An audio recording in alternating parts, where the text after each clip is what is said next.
Hey guys, me Dave. I thought I'd do a little video tonight. It is the 1st of February 2020, Saturday night. I'm sitting home having, finishing up my beer and all that stuff and just kind of chilling out and playing with the dogs and all that stuff. I want to make a correction. The channel that I was promoting, it's New Breed. I think I said New Bread or something. I don't know. Anyway, not a big deal. I just thought I would make a correction.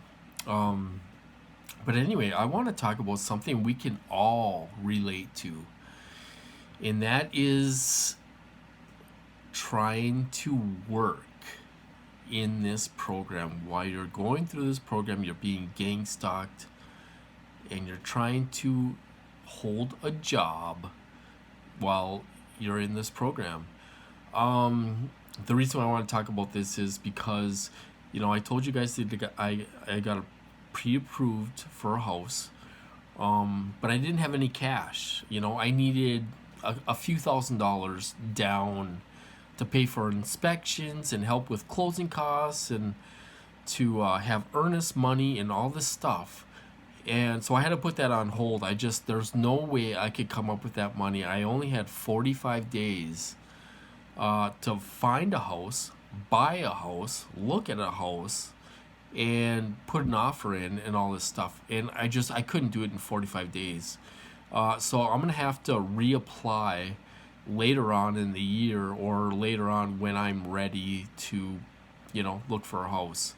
So what I want to say, the reason why I'm doing a video is because uh, I need to get a job. Basically, even if it's 2 days a week somewhere, I need to get my income.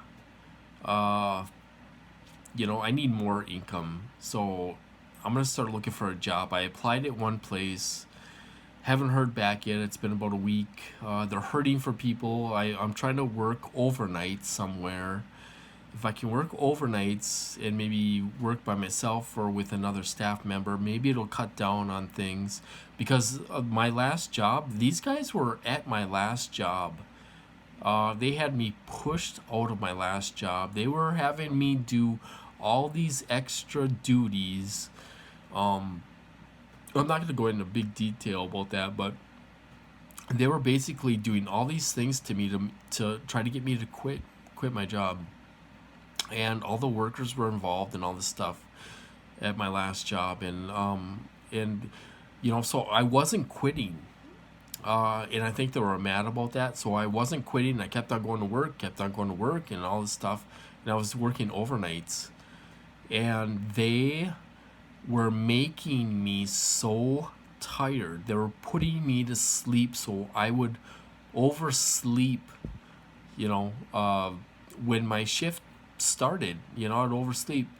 So I ended up quitting that job because I ended up not showing up for a couple of my shifts and stuff, and so I ended up quitting because they were putting me to sleep, making me oversleep or whatever, and so I ended up leaving that job and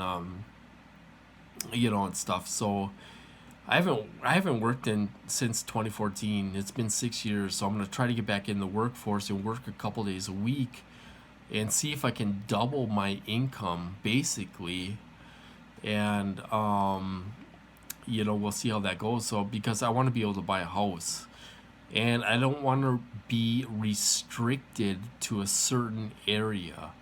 If I could double my income and work a couple days a week, like every other weekend, and a couple days a week during the week, 2 or 3 days during the week or whatever. However, it'll work out.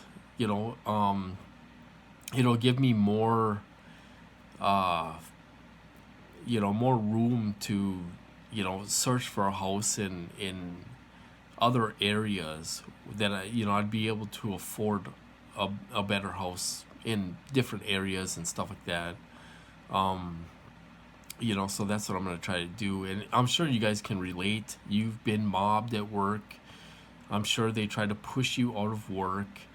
I've been there too. This really started in 2012 for me. I didn't know what was going on. I didn't know I was being hit with weapons. I didn't know I was being manipulated. But when I look back now, I was doing medical transportation, bringing people to medical appointments and stuff like that. And I had no idea the workers were involved in all this stuff, and they were kind of harassing me at work and all this stuff, and they were loading me up with patients for medical appointments. I didn't even get a break. I couldn't even take a bathroom break, and they were loading me up and loading me up with all these patients, and I had barely enough room to breathe. I couldn't go to the bathroom or anything because they were keeping me so busy. So they do things like that when you're in the workforce, and they do things like that to make you quit your job. Basically, they get the workers involved, they get the bosses involved, they get everyone involved, and they try to do things to make you quit your job. So you'll quit. You'll just say enough's enough and just quit. So it's to be honest, I don't know if they will let me have a job or not.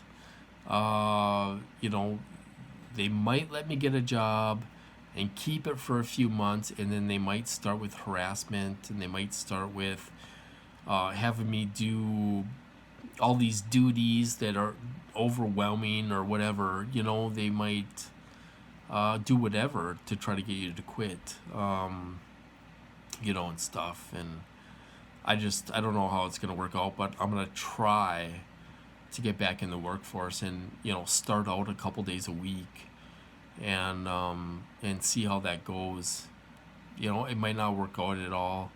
I don't know, but I just thought I would share about that because we can all relate. We all can relate in this program, dealing with the workforce, because we've all been through it. We've been pushed out of jobs, and they do certain things. They try to get you to quit, or people even have gotten fired because of these guys and stuff like that. And it's terrible. It's terrible. At least, and I'll say this again.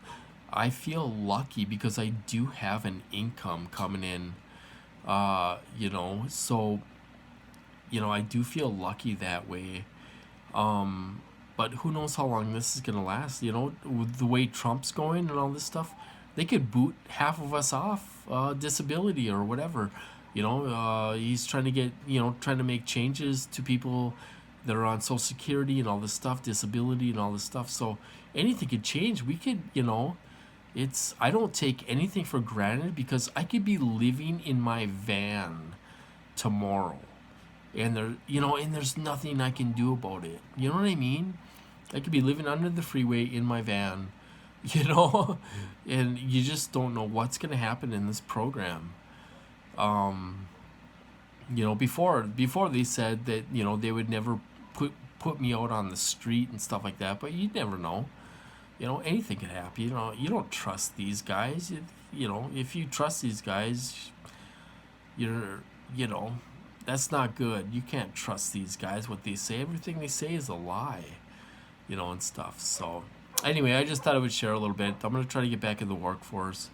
I put in an application. Monday, I'm going to put in a few more applications, and we'll see how that goes. And because I really want to buy a house, and I hate to live an hour away. I really want to live closer so I can get together with my sister and get together with my mom and get together with people instead of being isolated all the time and stuff. So that's kind of my deal. I thought I would share a little bit. I know you guys can relate because you've all been there. I'm sure of it.